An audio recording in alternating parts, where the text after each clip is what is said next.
that shit good in your face, girl.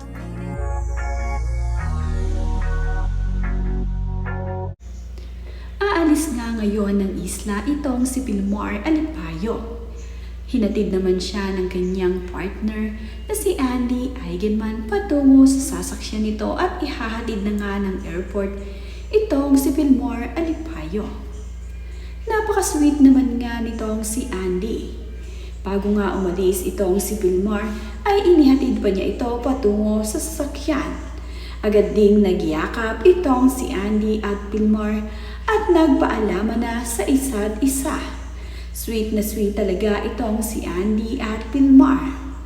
Kisabay hug nga itong si Andy at Pilmar. Ayon nga dito kay Pilmar Alipayo ay 2 linggo siyang mawawala dahil magtratrabaho nga daw muna siya.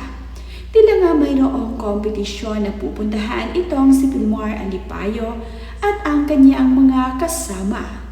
Mayroon nga silang pupuntahang lugar at hindi pa naman nababanggit ni Pilmar kung saan nga silang lugar pupunta ngayon.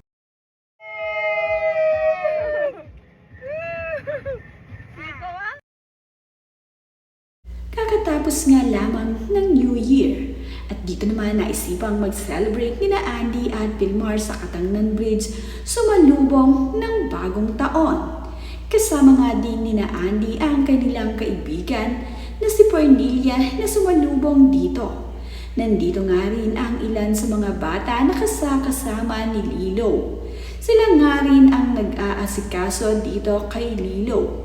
Sila nga ay mga kaibigan ni Lilo at kapatid ng kasama ni Andy sa bahay na si Yugi Araki.